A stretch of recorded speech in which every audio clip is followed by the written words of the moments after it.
We gotta do. Hello? Hello, hello? Okay. All right. Did we lose Monica? We lost Monica. Okay, let's do Robert. Okay. Robert's 533. Is area code 533? No, 626.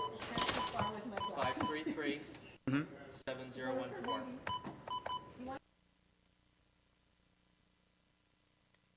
Verizon ring back tone while your party is reached.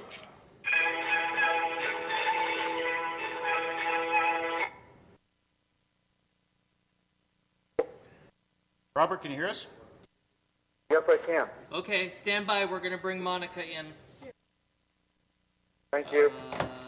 Yeah, Monica. Is 626. Is Ricardo coming in? 705. 1506. Hi, Sam.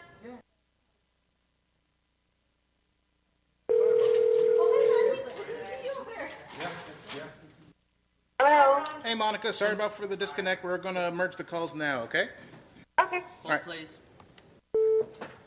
Robert, can you hear me? I can. Monica, are you there? Monica? Yes, I'm here. Okay, Awesome. great.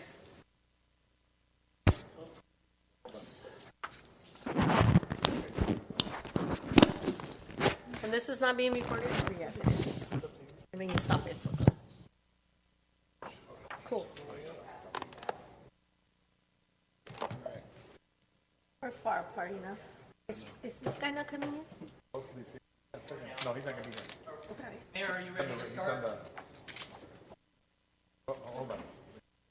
Oh, yeah. Oh, did Councilmember Ricardo Pacheco call in? Do you know? I have not heard anything from him. All right, thank you. All right, so at this point, I want to say, first of all, good evening to everyone. The time is 5:35. Oh, he's coming in. 5:34. At this point, I'd like to open up the agenda, Baldwin Park City Council special meeting, March the 18th, 2020. So at this point, I will ask, I'll go ahead and ask everyone to please stand for the Pledge of Allegiance.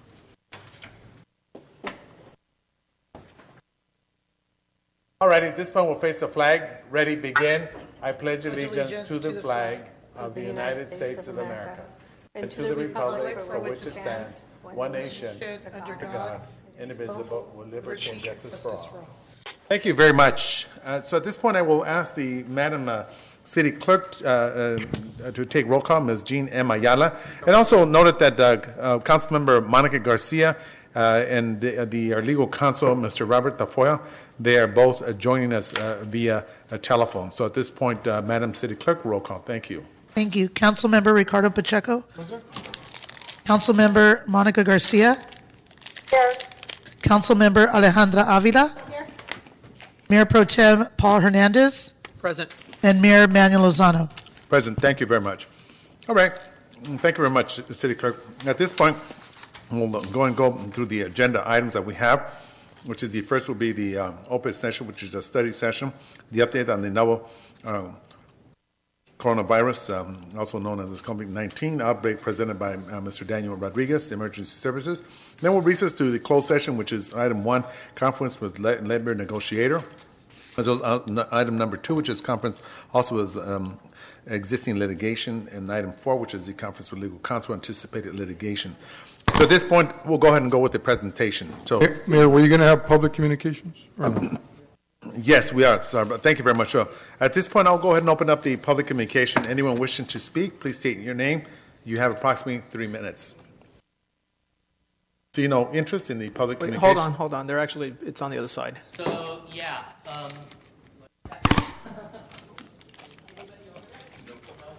Okay.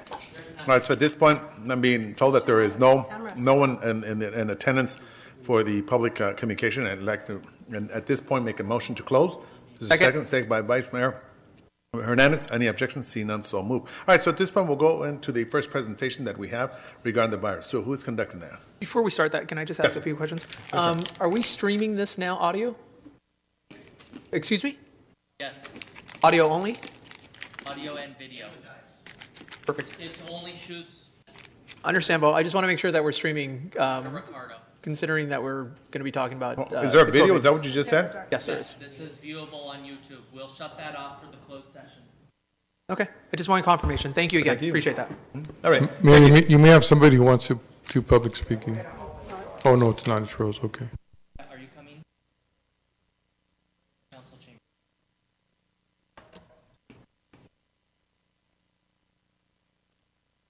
Yes, Mayor.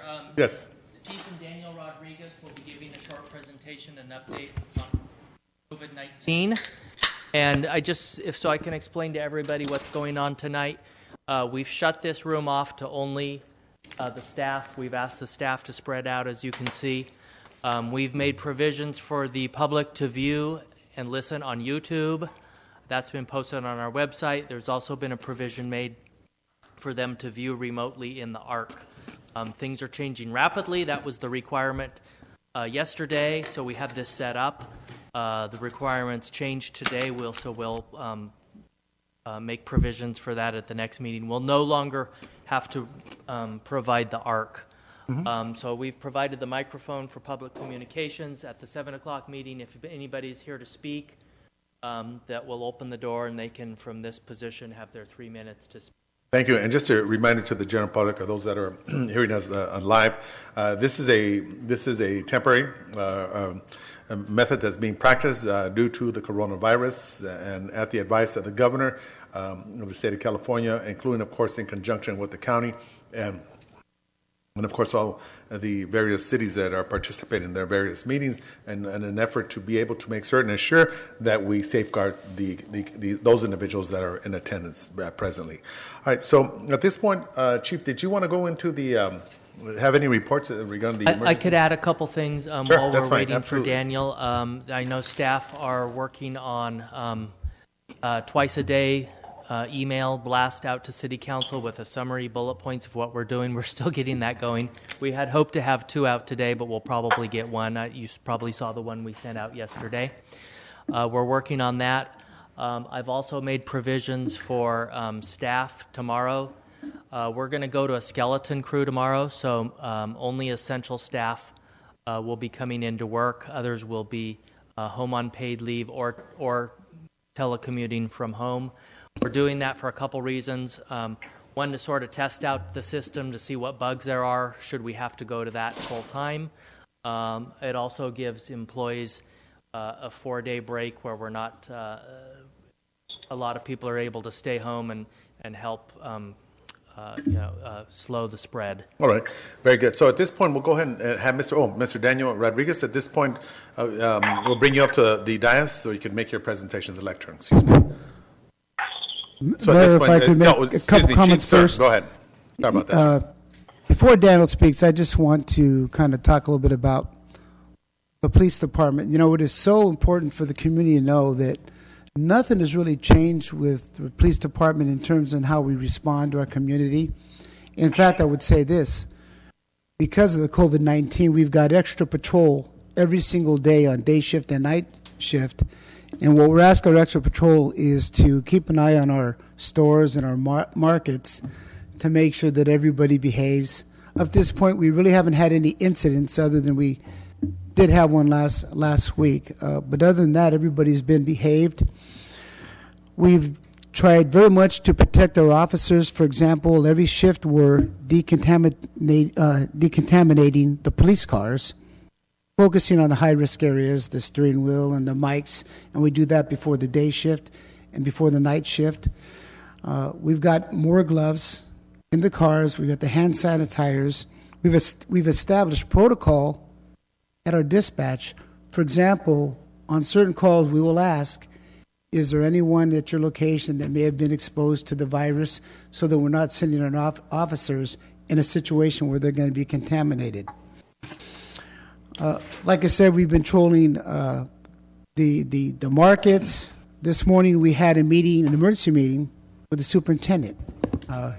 We've been speaking every day. We had a good meeting this morning, and he basically updated on what he's doing, and he felt it was important, as do I, that we're coordinating and communicating the same message, and that we've got the same population, right? They got the students, and this is population of Baldwin Park, and so we have to give the same message. And the other thing I would say is our restaurants, a lot of our restaurants, they're struggling. They live check by check. some of our restaurants, they don't have an infusion of cashier where they can afford to be closed down for too long. And so our restaurants have been there for our community. And so what I want the community to know is step up and support our restaurants. Go to the restaurants and order out as much as you can. Instead of staying home and making dinner, if you can, go to these restaurants and order out food, though, so we can keep them in business. I think that's important to step up and support a restaurant and make that appeal to our community. That's pretty much what I have. And Daniel, I believe, just got off a conference call with the governor, an emergency call, as did Captain Finley. So if you can add to that. All right. Thank you very much. At this point, Mr. Daniel Rodriguez, thank you. Good evening, Honorable Mayor and member of the City Council. So I kind of wanted to give you guys just an overview of how we got here today. Things, as you know, have been unfolding by the hour. So as of today, March 18, 2020, the World Health Organization has confirmed 179,111 cases of COVID-19 worldwide. And how fast this really spread. Cases in the United States are 3,503. In Western Pacific region are 91,779. European region, 64,000. Asia, 508. The Eastern Mediterranean region, 16,000. And regions of Americas, 4,900. And African region, 228. So to give you guys a timeline, January 23rd, 2020, the CDC, the CDC activated its emergency response system to provide ongoing support due to COVID-19. January 24th, the California Department of Public Health activated its Medical and Health Coordination Center. March 2nd, 2020, the Office of Emergency Services activated its State Operations Center. March 4th, the County of Los Angeles Department of Public Health declares a local health emergency in response to the new novel coronavirus activity. March 4th, 2020, on the same day, the governor proclaimed a state of emergency for California. And then March 12th, the city of Baldwin Park proclaimed a local state of emergency. And then that same day, we had activated our emergency operations center at level 3. And the following day, the President, Donald Trump, declared a national emergency. So where we're at today is, as Chief McLean said, we're continuing to support all departments within our city. We're continuing to support and meet constantly on a daily basis, whether it's in person. Believe it or not, we have had several meetings still in person. Most meetings that we're having with stakeholders right now, some that are in the public sector, have a policy now that they're trying to do everything telecommute, Skype, or obviously in a conference call. But we're in constant communication with them via conference call. We're assisting departments in helping them create and review policies. At the same time, we're still getting information from all of our sources within the county, at a local level, at a state level, and most recently today, I just got an email about 25 minutes ago. The city of Los Angeles added us to their daily situational activity report.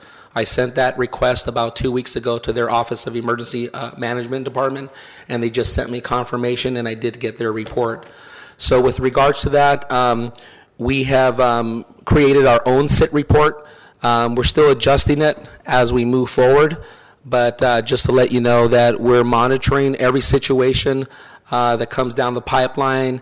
We're working closely with the police department's working closely with the city manager and all departments. We're constantly meeting, sometimes 2 or 3 times minimum per day. That's internal. And then one of the biggest, I'm going to break it down with some of the bigger points that has transpired in our city.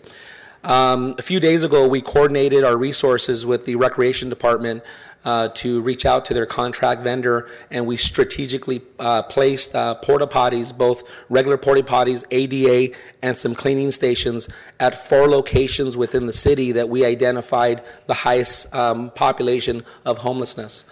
So that was a very big approach that we took, and a very quick approach that we took. So we coordinated those efforts. And again, a lot of residents that have been calling us, we've been trying to direct them to whatever resources we possibly can direct them to. Myself personally, we had some residents that came into the city a few days ago saying they had heard the city had asked them to shut their business down. And so as I was speaking to this lady, she goes, "Oh yeah, your mayor, Mayor Garcetti, said all of our businesses are shut down." So I had to explain to her a little bit the process with regards to, that's the city of LA, that's what you've been hearing. In the city of Baldwin Park, we don't have that notice here. And so with that said and done, I can open it up to questions that you may have and answer them to the best of my ability. Yeah, a question I have is, where are the locations? Where the porta potties and showers, or just porta potties? It was just 2 porta potties, 1 regular, 1 ADA, and then 1 cleaning station. What locations? You said there's 4 throughout the community? The 4 locations are. Hey, Captain Philly. Let me bring Captain Philly up here because he knows those specific locations because he's on that task force. By the time, it'll take me a while to look it up. Okay, that's fine. I also want to follow that up with the fact that this Friday and next Friday, we will have a team of officers reaching out to the homeless to make sure that we personally give them a word about the COVID-19 and then the steps and how to, proper hygiene. And we'll be doing that on Friday for the next 2 weeks. All right, Captain. Yes, sir. Good evening. So the 4 locations, the first one is at Morgan Park. It's right behind the bathrooms, which at night they do shut the bathrooms down so those that are experiencing homelessness in that area will still have a way to clean or use the restrooms. The second location is at Big Dalton and Garvey on the small little city lot that they use there. We've allowed the gate to stay locked open about 3 feet so they can access the 2 porta potties there. Right. The majority of our homeless population is down right behind the Cloverleaf area, which is down in the actual San Gabriel riverbed. So we have 2 there as well, and then the last set is just in the riverbed, just north of that, probably about a mile and a half, just south of Ramona. And that seems to be like the largest population area of the homeless there.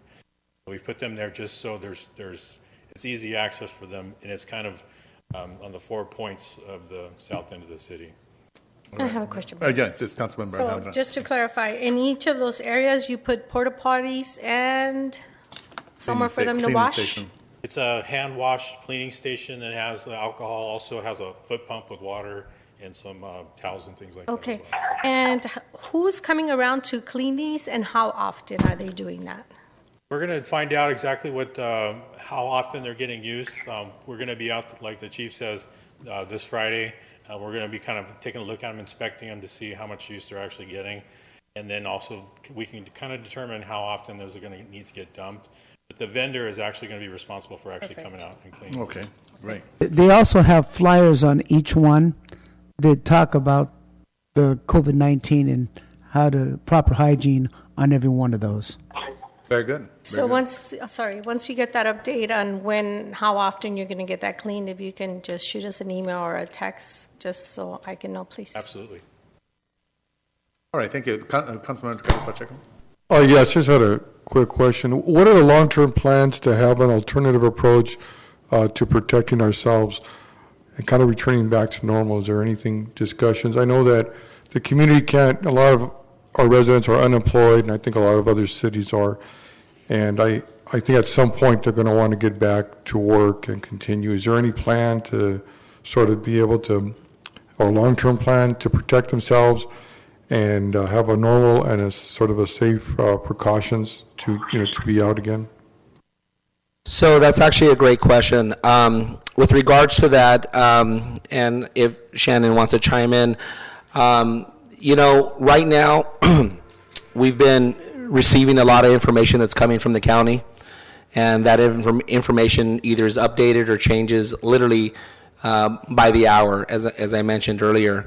We're in the process of discussing some contingency plans with regards to that, because we realize that some folks, won't be able to survive, and 2 or 3 weeks, etc. And if this extends, to a 3-month period or a 6-month period or a 9-month period, these are then approaches that we're going to have to take.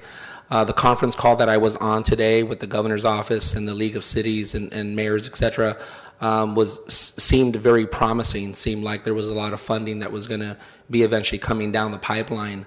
So these are things that part of the contingency plans that we're going to be in discussion with this week and this coming week is we're going to have to put in place and see what resources and what really the county's going to tell us and what some of the other elected officials are doing behind the scenes at a state level and even at a county level to try to facilitate some plan that's going to work good, or at least try to work to provide some type of relief or assistance to our residents.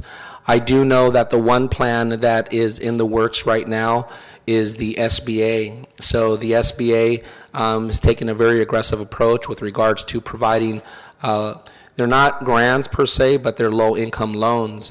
And these loans that are under $25,000 have funding, from what I understand, within 3 weeks. And then over $25,000, it may be a few more weeks, but the way that works is if you have assets or you have something that they could attach it to, fine, but apparently that's not going to be one of the criterias. And these loans are they start off at 2 or 3% interest for 30 years. So these are something that we've been talking to a community development about, to maybe start holding some workshops for our businesses that are suffering, and maybe try to push out that information as best as we can and help them and guide them through that process. I'm hoping that something like that comes for our residents, that we can push out and be very aggressive with regards to pushing that out, because as you guys heard on the news yesterday, they're talking about potentially some people receiving checks for $1,000. But by the time those come, it may just put them way back in the rears. So again, things change by the hour, and as soon as we get updates, we will definitely pass those updates over to Shannon. That will pass them over to you, the City Council here, and try to make the best and the quickest a decision to make in order to help the residents. All right, thank Mayor, you. No, hold I have on, another- Vice Mayor, okay, and I'll go go to you. ahead, Thank sorry. you. Please. Oh, go ahead. Thank you. So speaking of contingency plans, let's say we were called to shelter in place. Can we look into doing, I don't know if this is possible or it's ever been done, maybe acquiring 2 supermarkets within the city to be able to provide groceries for our families? I don't know how that would work. Daniel, you're probably better at this. Daniel, if I could first say something, if you're done to answer your question. I just want to finish something else. And then also look into our seniors that may not be able to get out and go to the store or don't have anybody. Maybe have a group of people, which my son already volunteered, to go out and deliver food to the seniors, because I know we have addresses where all of our seniors are at. So start finding out what seniors need that assistance, that we can provide necessities for them if they can't get out. So something to look into in case, again, we get to the point that we have to shelter in place and they cannot come out. Families don't have money to purchase food because they're out of work and they're not getting a paycheck. Again, is there a way for us to take over supermarkets where we can purchase the items from them and provide free food for our residents? Something to look into, Daniel. I'm not sure how that would work, but I just wanted to address the shelter-in-place ordinances. A lot of counties are putting these in place. The LA County Health Department order is very similar to that. They just didn't call it that. If you read the Orange County and the ones up north, it's the same thing. They're closing the bars, they're closing the restaurants, they're closing the gyms. Mm-hmm. There's a lot of exceptions for people to go out for essential services, and all those things are defined to go get food, to go to work in the production of food. So there's a lot of exceptions to those. LA County Health Department, The last time we had a conference call with them was this morning or yesterday. They're all blurring together. They said they don't believe their ordinance is going to go any further. They believe that that ordinance is going to stay in place the way it is, and they don't think that it's going to get worded any different. Okay. Those other ordinances are very, very similar. I think they've used some scarier wording. Yeah. So I just wanted to add that. Just in case situation, we have to plan ahead. That's In it. case the situation changes even more. And the state and the federal government are looking at, as you know, the city, I signed the executive order to prevent evictions.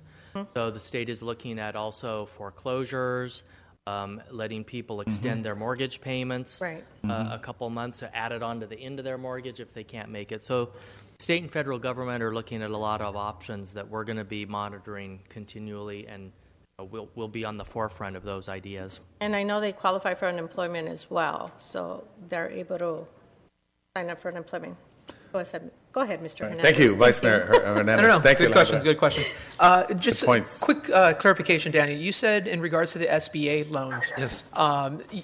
You mentioned that those are for actual individuals. No. Okay, I just wanted Those to are only clarify. for businesses. Yeah. Those are all for Right. small businesses. Small businesses Exactly. only, And yes. once again, with SBA loans, those are essentially, as Daniel mentioned, but just for clarification, it is a short amount of money that folks are able to, businesses are able to ask for now that we have a proclamation under the president's. One thing, this is more for our development team, is if we could actually work with our banks and to see if they can develop, or if there are bridge loans that are available for our small businesses.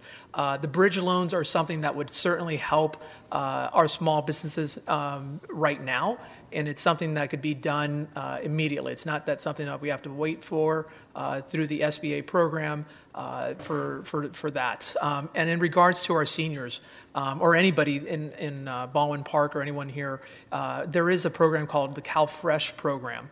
That is where individuals are able to, they could go on the county's website or on the state's website and they can enroll for that. Because of the state declaration, there's a lot. It'll be easier to sign up for as compared to the past. So that's something that certainly people can look for.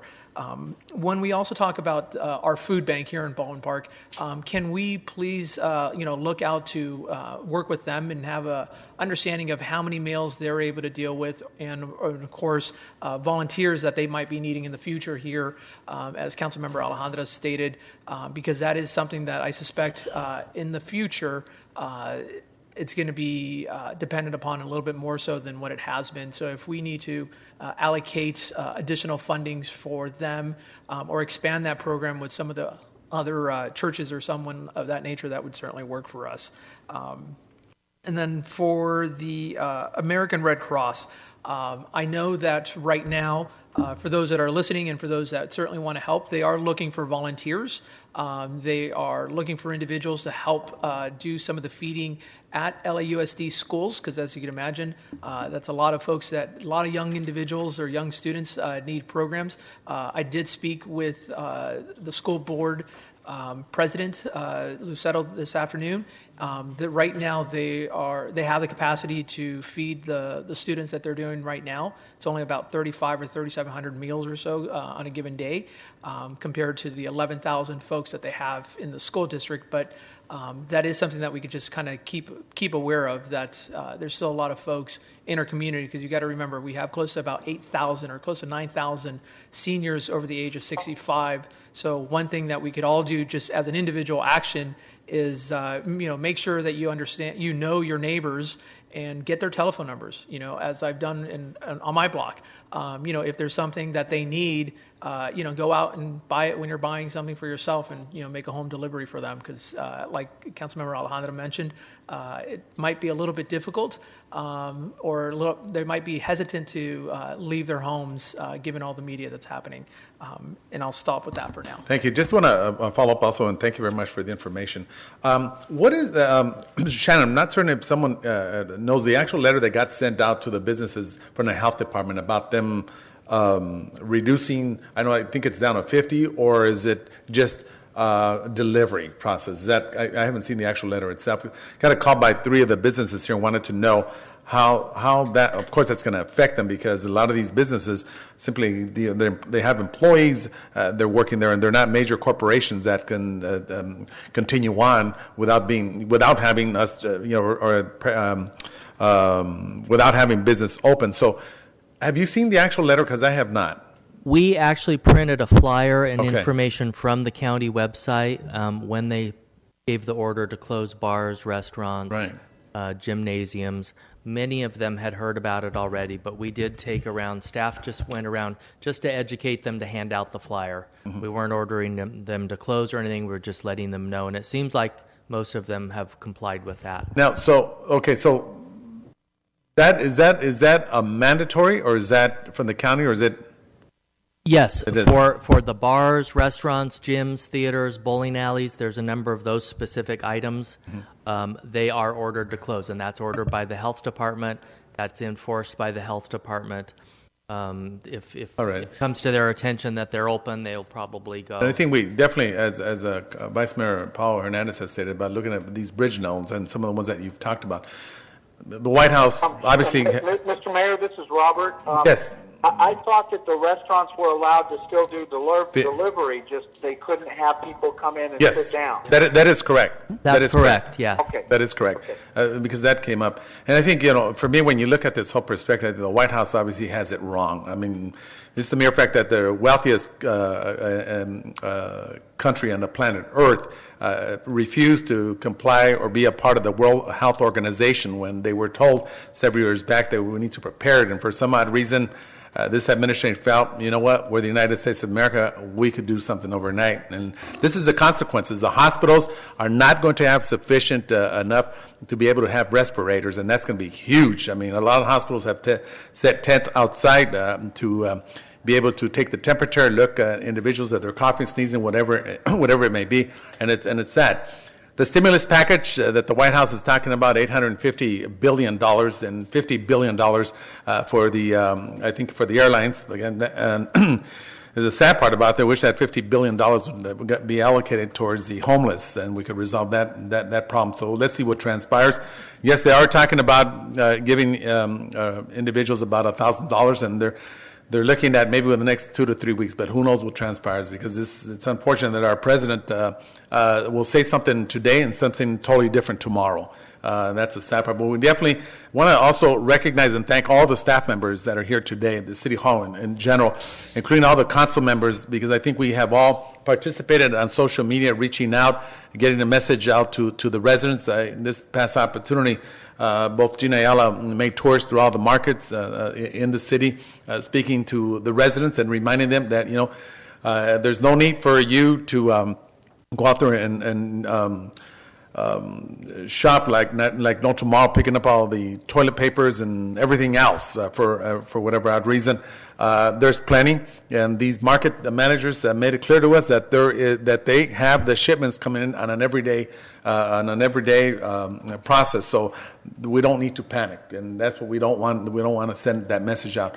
Now, this morning I had an opportunity to visit 3 of the markets.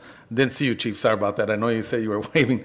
The 65 and up, allowing those residents going first, it worked out. So you don't have big, huge lines like I saw at other cities. So it seems to have worked out good. So I want to thank you. Thank all the individuals that made it possible, because it's definitely sending a different message to residents that we need to make certain that we don't get into the panic, that we are calm and collective and keep our composure. And we'll get through this. It's going to be tough. It's not something that's going to be resolved maybe overnight, but I hope we're headed in the right direction with the stimulus package that hopefully will reach all the states throughout the country as well. Yes.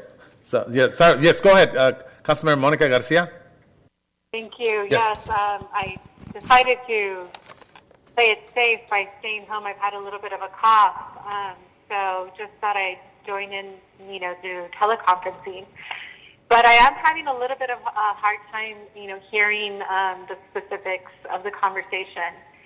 And I don't want to repeat anything that has already been said, but I did want to chime into the conversation about how we can be ready to feed seniors or others in our community that, have the need.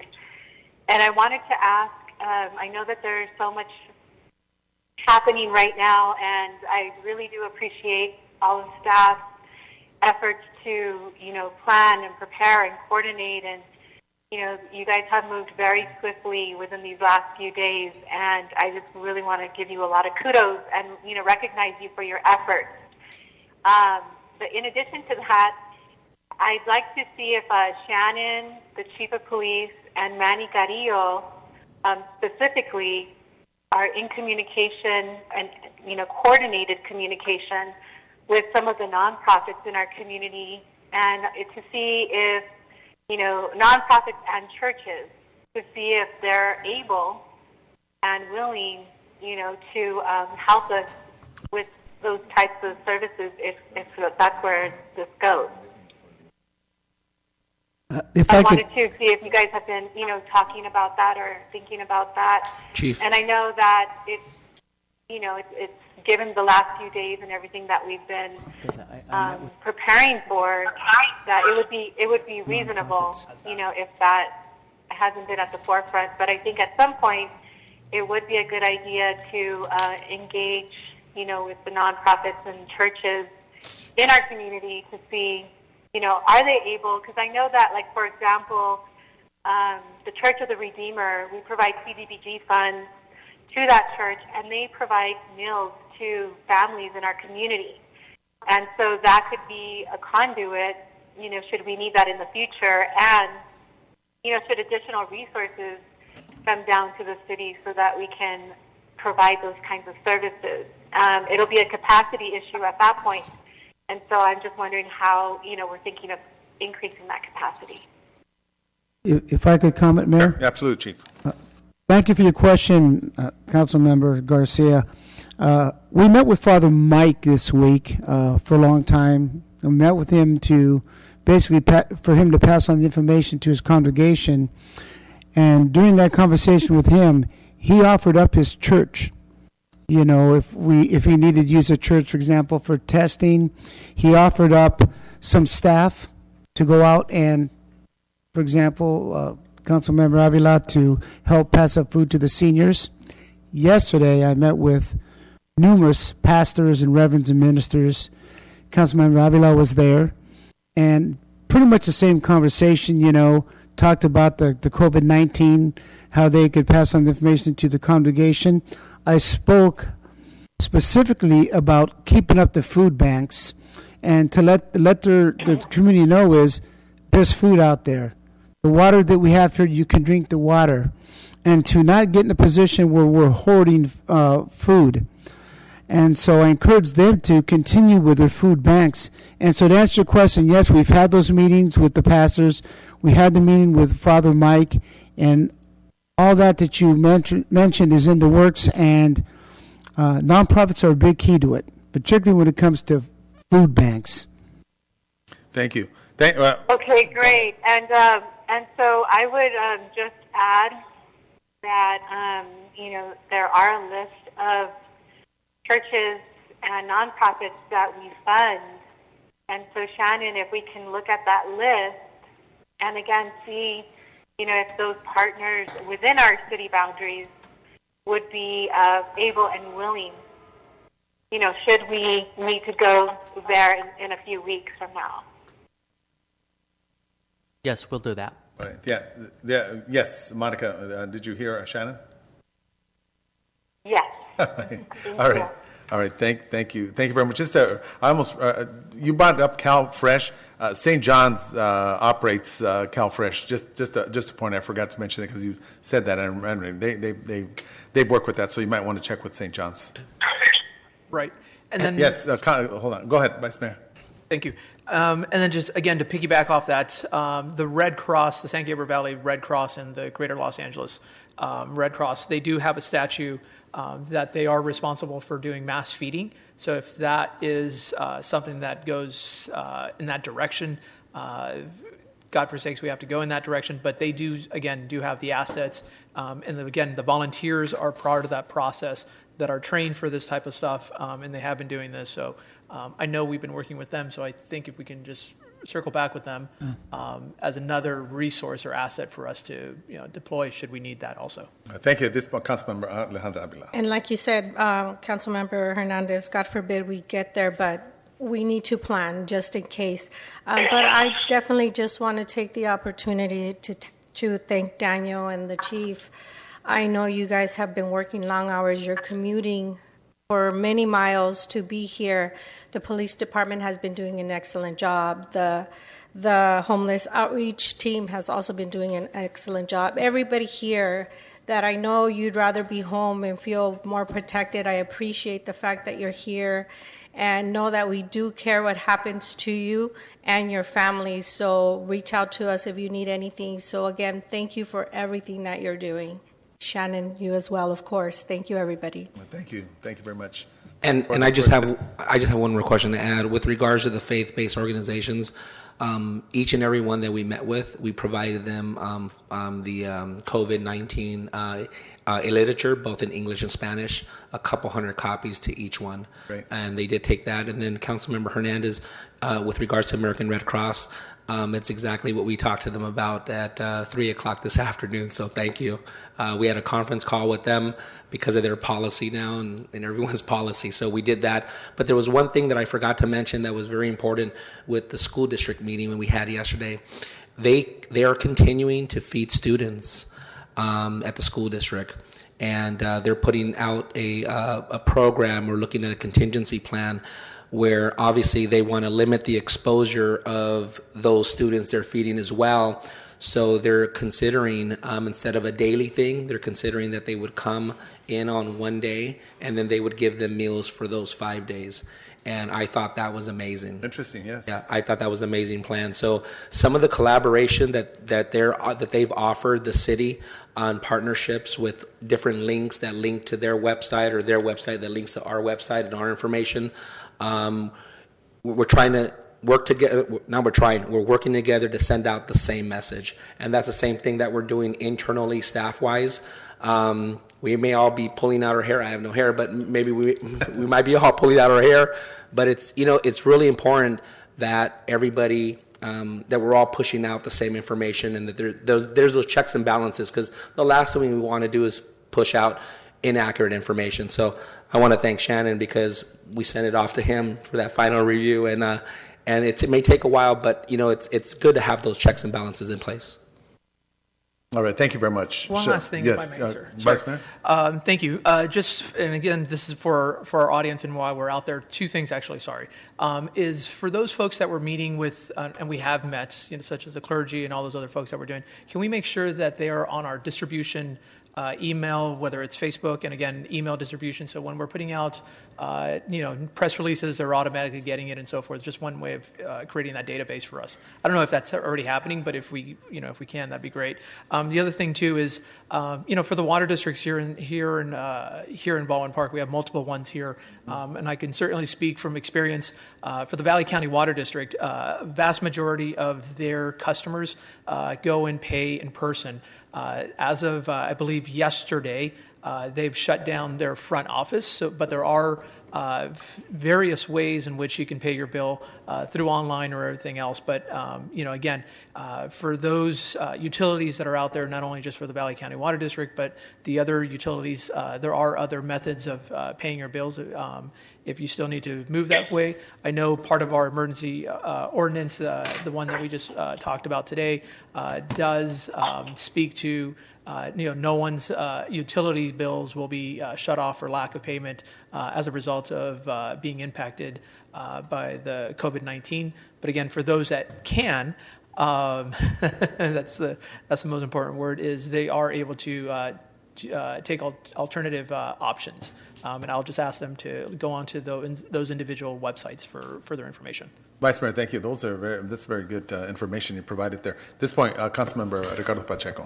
Yes, Mayor, just a few words here. First, I want to thank staff. You guys have done a phenomenal job just with all the emails and all the interaction going on and talking to all of you. Just really getting out in the community, working internally. I know police department with the different departments. You guys are really working together, making sure that we have all the right information and you're doing all the right things that we need to go, and more so that you're working with outside agencies, the county and different agencies to make sure that we're getting all the right information. And Dan, and your presentation with the chief is just excellent, spot on. You guys are getting all the right information out to community. And just so the public knows, you all do this, every day you're emailing the city council, making sure that we're kept abreast of all the things that are going on. And I just want to see if staff, if our city manager, if you could work to just put more information about how the unemployment insurance works. I know that they have websites out there, but if we could just put little more information on our website as to how that works. You got to have a link to the unemployment insurance to kind of just explain it a little more explicitly on our website. And also with eviction notices, I get residents calling me. They know we have an ordinance, but they're not clear on how that actually works. So if we could somehow explain to them how to use those eviction notices, and now with the state coming in with some more laws on that, how does all that work together? When they get that eviction notice, how do they approach their landlords? Because I know a lot of our residents are still being pushed around by their landlords and saying they're going to get tossed out if they don't pay up, and a lot of them, because of what's going on right now, have gotten lost their jobs and gotten laid off. So I think we're going to need to provide them some better resources so that they can help in those situations. With that, thank you, Mayor. Thank you, Councilman Ricardo Pacheco. So at this point, I want to thank you very much, Mr. Yan Rodriguez, also Chief McLean as well. So thank you very much. So at this point, we're going to go into the closed session. So I will ask everyone to please vacate the chamber as we go into closed session. Thank you very much. Appreciate that. 506. Yeah. Okay. Hang tight, Robert. Okay.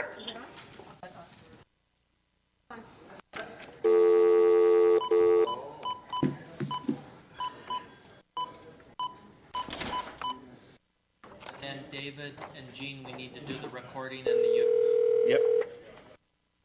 And then I got to run over the arc. Okay.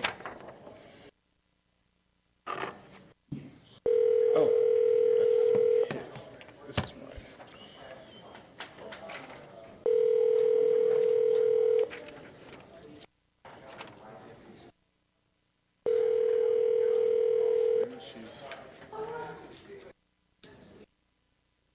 Your call has been forwarded to an automated voice messaging system.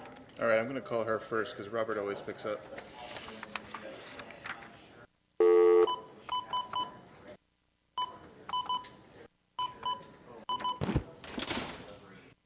Enjoy this Verizon ringback tone while your party is reached.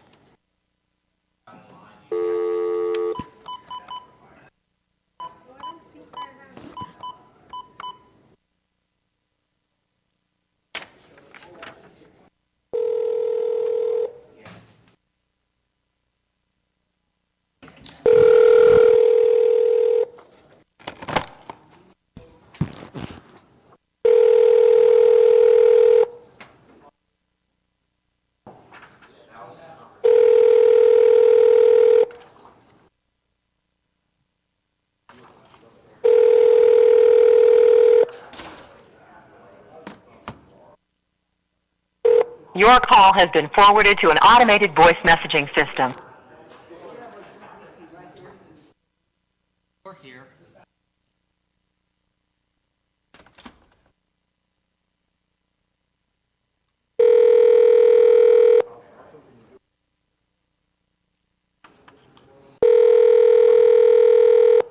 Is Monica home or is she like driving?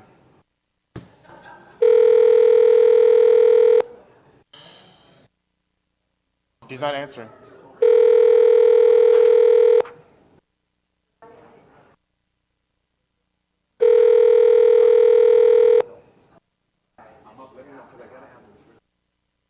Hello? Hey, Monica. Hi. Hang tight. We're going to get Robert on the line now. Okay, sounds good. Oh, where's Alejandra?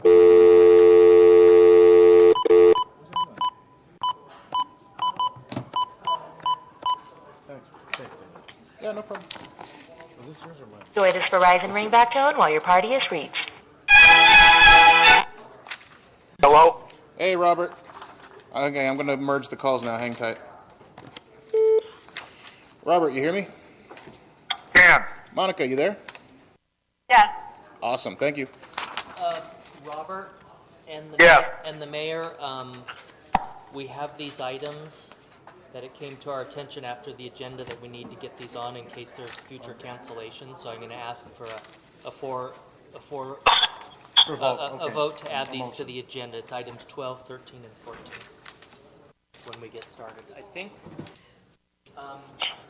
Just please make sure and lay a foundation that it came up after the agenda was posted and it's, urgent, blah, blah, blah.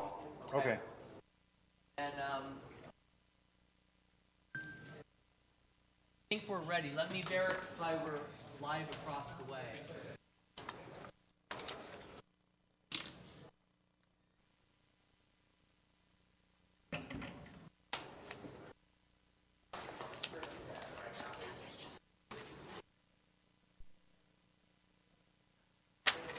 What's that?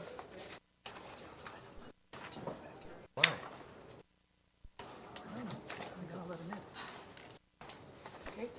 Yeah. What's that about? God. Not yet live on YouTube. Okay. I'm working on it. All right.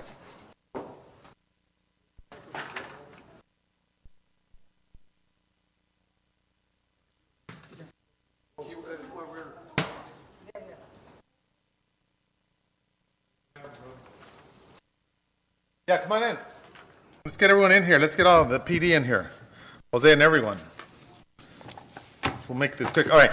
So, thank you very much. At this point, I will go ahead and make a motion to adjourn. There's nothing to report out from the study session. That is my motion. Is there a second? Second. Second by Councilmember Alejandra Avila. Are there any objections? Seeing none, so moved. Thank you very much. Mayor, if you could just give me just a minute. We're getting the YouTube channel up so they can view it across the way. Thank you very much. Appreciate that. Are we gonna? So we're gonna have the coronavirus outbreak. Oh, the presentation by Kaiser. Okay, good. Good. Okay. Where's the persons we're going to be sworn in? We are gonna. I'm sorry. We have the 3 presentations. 2 of them are canceled. We're gonna have the presentation by Kaiser. They're gonna be phoning in. Oh, perfect. We're going to ask, due to the circumstances, we're going to ask Gene or the mayor to meet privately with the new commissioners to swear them in, and we can do a ceremony.